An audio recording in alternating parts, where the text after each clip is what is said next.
현대사회를 살아가는 우리는 복잡한 세상 속에서 수많은 관계를 맺고 살아갑니다. 직장이나 가정, 또 교회나 사회생활 속에서 우리는 때로는 기쁨을 느끼지만 때로는 풀리지 않는 매듭처럼 얽힌 마음의 실타래 때문에 고통받기도 합니다. 촘촘하게 얽힌 실타래처럼 우리 마음속에는 해결되지 않는 필링, 상처, 오해, 갈등들이 쌓여갑니다. 얽힌 실타래는 우리의 생각과 감정을 짓누르고 진정한 해피니스로 나아가는 길을 가로막습니다.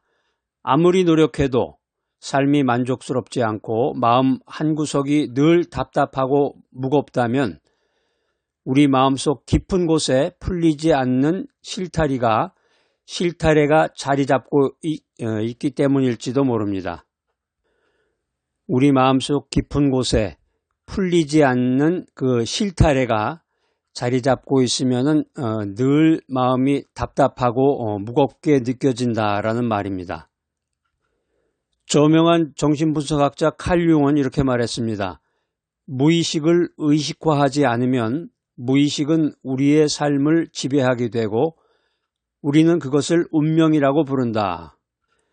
이 말의 진의는 우리 마음속 깊은 곳에 자리한 해결되지 않은 문제들이 우리 삶 전체에 부정적인 영향을 미칠 수 있다는 것을 의미하고 있습니다.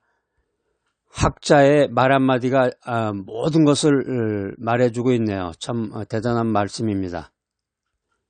우리가 살아가면서 외면하고 회피하려고 했던 마음의 실타래를 정면으로 마주하고 풀어낼 때 우리는 비로소 억압으로부터 자유로워지고 진정한 행복을 향해서 나아갈 수 있는 것입니다.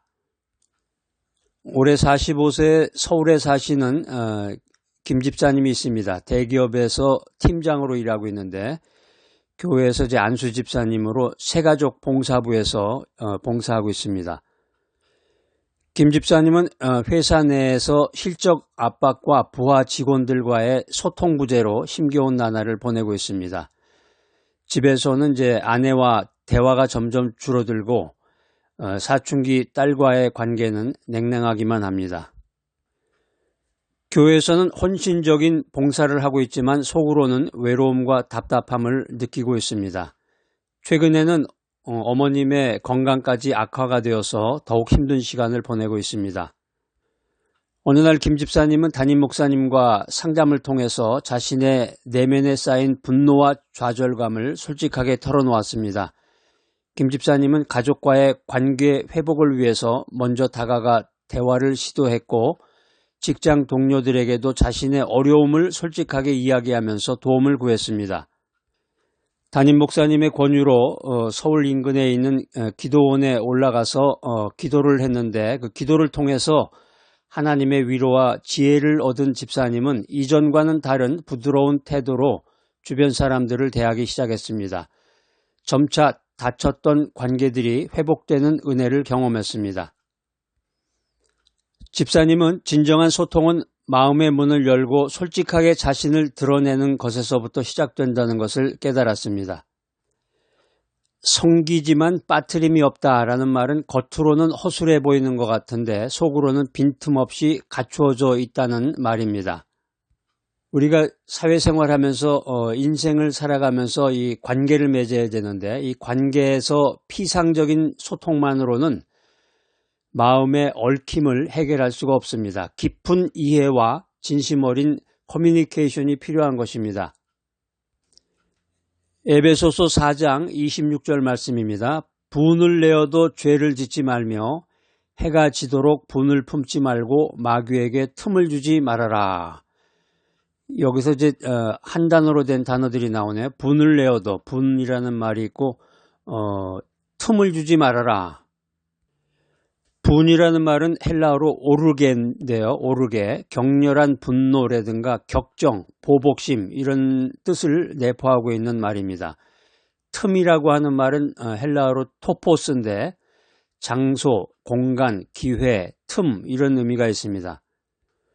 오늘 성경 말씀을 보니까 세 가지 핵심적인 내용이 우리들을 가르치고 있습니다. 첫 번째는 감정의 인정과 조절입니다.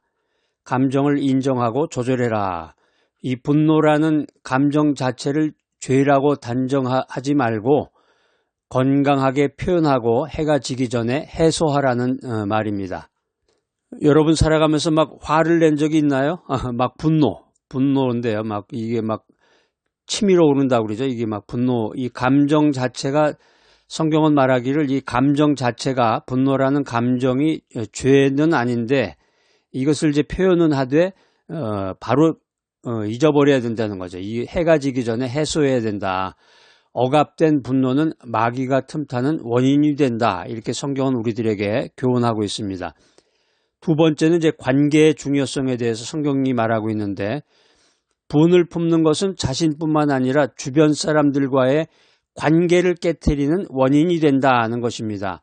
건강한 관계를 위해서는 이 감정 관리가 필수적이다라고 성경은 우리들에게 말하고 있습니다. 그렇죠. 사람 만날 때마다 막 화를 내고 무슨 일이 있으면 그냥 계속 화내는 말만 한다 그러면은 이게 그 사람하고 만나서 대화 나누는 게 쉽지 않죠. 세 번째는 영적인 경계에 대해서 성경이 말씀하고 있습니다. 해가 지도록 분을 품는 것은 영적으로 마귀에게 공격받을 수 있는 빌미를 제공한다는 것입니다. 우리 믿음의 사람들은 항상 깨어서 기도하면서 부정적인 감정에 사로잡히지 않도록 노력해야 합니다. 오늘 말씀을 신학적으로 분석해 보면 인간의 연약성을 생각해 볼 수 있습니다. 인간은 죄성으로 인해서 분노와 같은 이 부정적인 감정에 쉽게 노출될 수가 있습니다. 이런 인간의 연약함을 인정하고 하나님의 도우심을 구해야 됩니다. 또 화해의 중요성입니다. 우리 믿는 사람들은 화평케 하는 자들입니다. 갈등 상황에서 먼저 화해를 시도하고 관계 회복을 위해서 노력해야 됩니다. 또 성령의 인도하심이 있습니다. 성령님은 우리에게 절제와 사랑의 마음을 주십니다. 성령의 인도하심을 따라서 분노를 다스리고 사랑으로 서로를 대해야 합니다. 매일마다 가족들과 진심으로 대화하는 시간을 가지시기 바랍니다. 또 사회생활하면서 만나는 주변에 있는 사람들과 어려움을 공감하고 격려하며 협력해야 되겠습니다. 더 나아가서 교회 공동체 안에서는 서로의 짐을 서로 나누어지고 기도하며 위로해야 되겠습니다. 오늘 두 번째 바이블 메시지는 과거의 아픔이 드리운 그림자입니다. 경기도 성남에 거주하는 올해 52세의 박 권사님이 있습니다. 박 권사님은 고등학교 영어 교사인데 어린 시절에 부모님들이 이제 잦은 다툼과 무관심 속에서 깊은 외로움과 불안감을 느꼈습니다. 겉으로는 밝고 긍정적인 모습을 취했지만 마음속 깊은 곳에는 버려질지도 모른다는 두려움과 낮은 자존감이 자리 잡고 있었습니다. 권사님은 교회 봉사에 열심이었는데 타인들과 깊은 관계를 맺는 것에 어려움을 느끼고 작은 비판에도 쉽게 상처를 받으며 생활하고 있습니다. 최근에 두통이 생겨서 불면증으로 고생하고 있습니다. 박 권사님은 용기를 내서 교회 상담 프로그램을 찾았습니다. 이 프로그램을 통해서 자신의 과거의 상처와 감정을 솔직하게 마주하게 되었습니다. 상담과 기도 그리고 하나님의 말씀 묵상을 통해서 권사님은 자신이 하나님의 사랑을 받는 자녀임을 깨닫게 되고 과거의 아픔을 서서히 치유받기 시작했습니다. 박 권사님은 자신과 비슷한 아픔을 가진 사람들을 위로하고 격려하며 하나님의 사랑을 나누는 기쁨을 경험했습니다. 과거의 상처에 갇혀서 괴로워하기보다는 하나님의 은혜 안에서 치유받고 새로운 삶을 살아갈 수 있다는 것을 깨닫게 되었습니다. 통정사통이라는 말이 있습니다. 아픔이 가라앉은 뒤에 그 아픔을 되새기며 앞으로의 일을 조심한다는 뜻입니다. 과거의 상처를 회피하기보다는 그 의미를 되새기고 교훈을 얻어서 앞으로 나아가는 지혜가 필요합니다. 시편 34편 18절 말씀입니다. 이 말씀 이제 중요한 암송 구절인데 한번 외워보시기 바랍니다. 시작. 여호와는 마음이 상한 자에게 가까이 하시고 심령이 통회한 자를 구원하시는도다. 여호와는 마음이 상한 자에게, 여기 이제 상한이라는 단어의 뜻이 부서진 마음을 의미합니다. 부서진 마음이라든가 상처 입은 마음을 뜻하는 단어이고, 통회하는, 심령이 통회하는 자를 구원하시는도다. 통회하는 이 단어의 뜻은 심령이 억눌리고 낙심한 상태를 의미하고 있습니다. 오늘 시편 말씀을 통해서 우리가 하나님의 임재를 생각하게 됩니다. 하나님은 고통받는 자, 마음이 상한 자에게 가까이 다가오십니다. 우리의 아픔을 외면하지 않으시고 함께 하시는 분이 하나님이십니다. 또 구원의 약속을 생각해 볼 수가 있습니다. 하나님은 심령이 통회하는 자, 자신의 죄와 연약함을 인정하고 애통하는 자를 구원하십니다. 위로와 치유를 경험합니다. 하나님은 우리의 상처를 싸매시고 치유하시는 분이십니다. 하나님께 나아가서, 우리가 하나님께 나아가서 우리의 아픔을 드러내고, 우리의 아픔을 솔직하게 드러내고 위로와 회복을 경험해야 되겠습니다.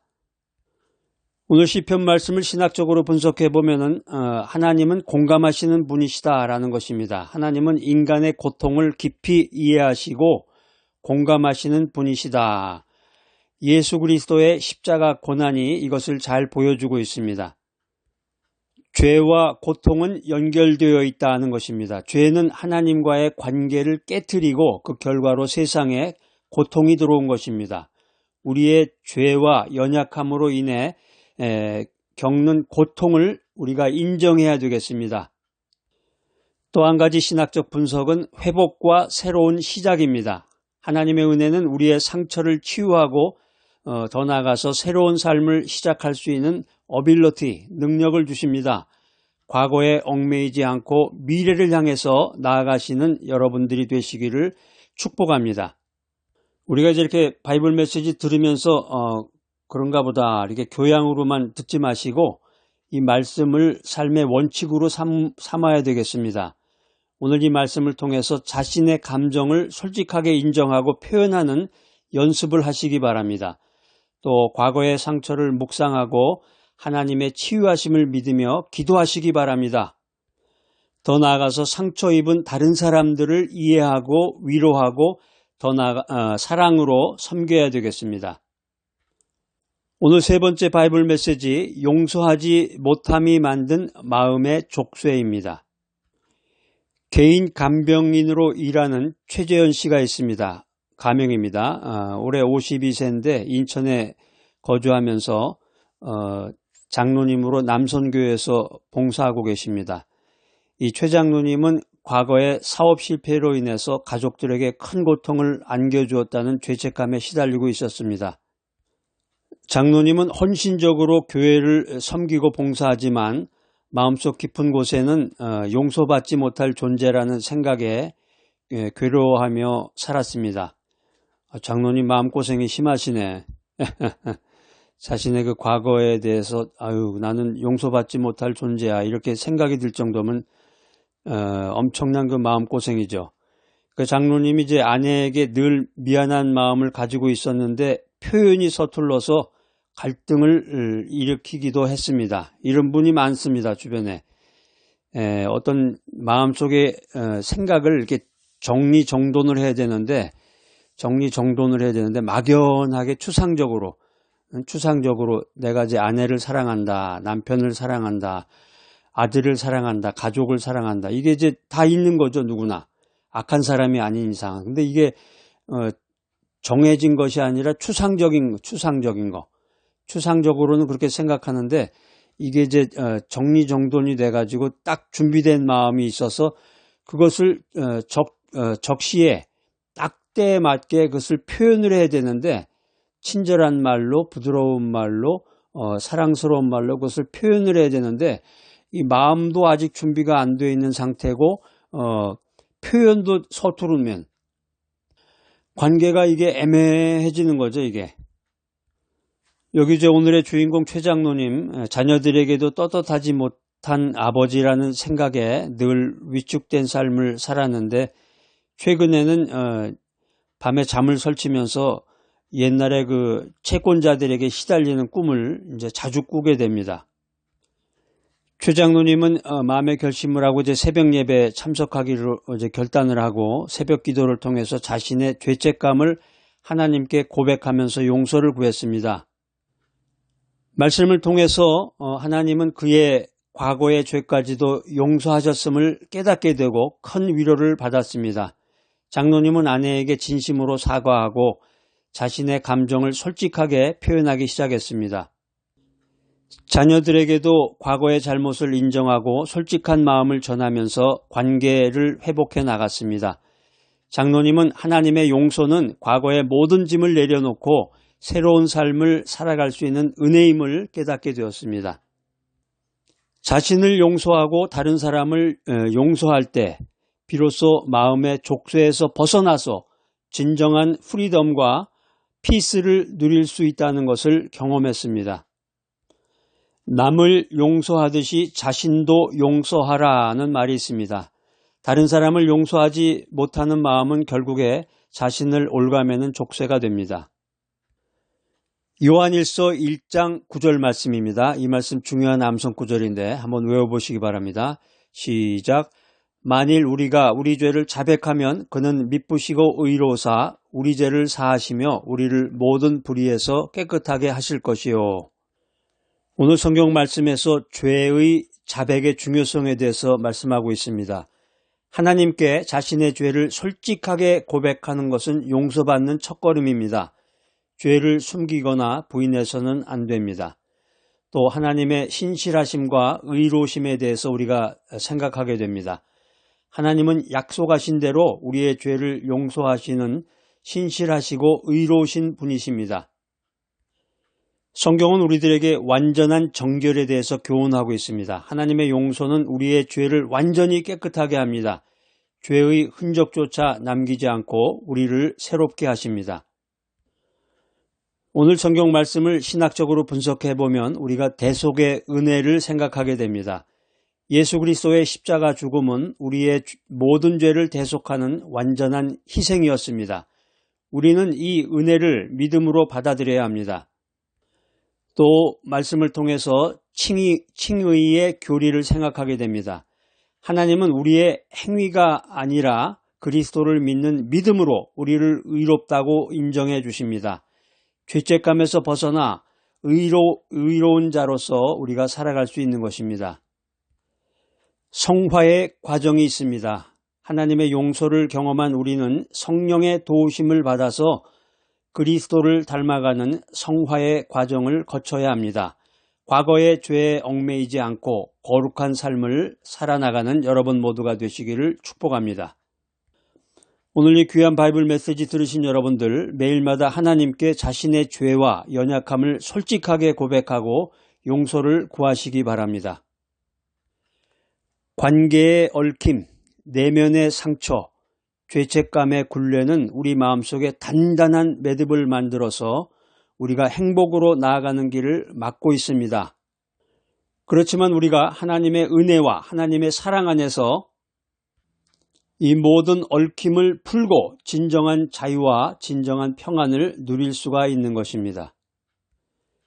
진정한 은혜는 우리의 삶의 변화를 요구합니다. 마음의 실타래를 푸는 것은 고통스러운 과정일 수 있지만 그 과정을 통해서 우리는 더욱 성숙한 믿음으로 나아가고 하나님의 깊은 사랑을 경험하게 될 것입니다. 오늘 이 귀한 바이블 메시지 들으신 여러분들, 내 마음속 깊은 곳에 있는 풀리지 않는 실타래를 풀어가며 하나님의 평안과 기쁨이 충만한 삶, 진정한 행복을 누리시는 귀하고 복된 여러분 모두가 되시기를 예수님의 이름으로 축복합니다. 사랑과 은혜가 풍성하신 하나님 아버지, 오늘 말씀을 통해서 저희 마음속 깊은 곳에 얽혀있는 문제들을 돌아보게 하시니 감사합니다. 저희 안에 있는 관계의 어려움, 과거의 상처, 죄책감의 굴레를 주님의 사랑과 은혜로 풀어주시옵소서. 부족한 저희가 용기를 내어 얽힌 실타래를 풀고 주님께서 주시는 진정한 자유와 평안을 누리게 하여 주시옵소서. 저희의 연약함을 아시오니 성령님의 능력으로 저희를 붙드시고 인도하여 주시옵소서. 예수 그리스도의 이름으로 기도드립니다. 아멘.